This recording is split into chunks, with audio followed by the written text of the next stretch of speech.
এই পৃথিবীর জমিনে আমরা যদি একটি বই লিখি, কেউ যদি একটি বই লেখে, কিতাব রচনা করে, তাহলে প্রত্যেকটি লেখকই কিন্তু বইয়ের শুরুতেই লিখে দিবে এই বইয়ের মধ্যে কোনো ভুলভ্রান্তি থাকতে পারে, আপনারা যদি জানিয়ে দেন পরবর্তী সংস্কারে আমরা এই বইটি সঠিক সংশোধন করে আমরা বইটি ছাপিয়ে আবার বাজারে প্রকাশ করব।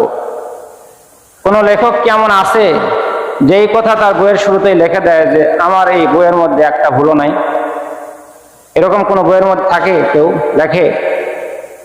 প্রত্যেকটা মানুষ যত বড়ই বই লেখুক, যত খণ্ডেরই বই লেখুক, সে কিন্তু এই কথাটা শুরুতে লিখে দেবে যে যদি কোনো ভুল ত্রুটি থাকে আপনারা ক্ষমা সুন্দর দৃষ্টিতে দেখবেন, আমাকে জানালে আমি ভুল সংশোধন করব। কিন্তু আল্লাহ পাক যে বইটি রচনা করেছেন, যে বইটি আমাদেরকে, যে কিতাবটি আমাদেরকে দিয়েছেন, আল্লাহ পাক বলেন যে ভুল তো দূরের কথা, এই কিতাবের মধ্যে কোনো সন্দেহই নাই। সন্দেহ যে তুমি করবে এরকমও কোনো ক্লু, এরকমও কোনো চিন্তা ভাবনাও তুমি করো না।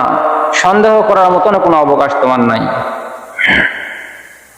আল্লাহ পাক বলেন আলিফ লাম মিম যালিকাল কিতাবু লা রাইবা ফীহি। আলিফ লাম মিম এটা হলো হরফে মুকাত্তাত। যালিকাল কিতাব, আল্লাহ পাক রব্বুল আলামিন বললেন যালিকাল কিতাব। যালিকাল কিতাব মানে ওই কিতাব। আরবিতে যালিকা মানে ওই, আর হাজা মানে এই। আমরা যদি কাছে কোনো জিনিসকে ইঙ্গিত করি তাহলে বলি এই যে এটা, আর দূরে কোনো জিনিসকে যদি আমরা বোঝাই তাহলে বলি ওই যে ওইটা। তাহলে কোরআন তো আমাদের সামনেই আছে, কোরআন তো আমাদের কাছেই আছে। আল্লাহ পাক কেন বললেন যালিকাল কিতাব? আল্লাহ তো এখানে বলতে পারতেন হাযাল কিতাব, এই কিতাব। যালিকাল কিতাবু লা রাইবা ফীহি, ওই কিতাবে কোনো সন্দেহ নাই। আল্লাহ পাক ওই কেন বললেন? তাহলে কি আল্লাহ ভুল করলেন নাকি?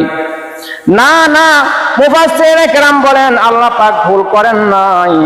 আল্লাহ পাক রব্বুল আলামিন এখানে ওই কিতাব বলে এটাই বুঝিয়েছেন তোমাদের সামনে যে একটা কিতাব আছে, এইরকম একটা কিতাব আল্লাহ পাক লোহে মাহফুজে রেখেছেন। সুবহানাল্লাহ। ওই কিতাব, ওই কিতাবের মধ্যে কি নাই? কোনো সন্দেহ মাত্র নাই। ভুল থাকা তো দূরের কথা। আমার কিতাবে কোনো ভুল থাকলে আপনারা সংশোধন বলবেন, আমি সংশোধন করব। আল্লাহ পাক এই কথা বললেন না যে আমার কিতাবে কোনো ভুল নাই। কি বললেন না?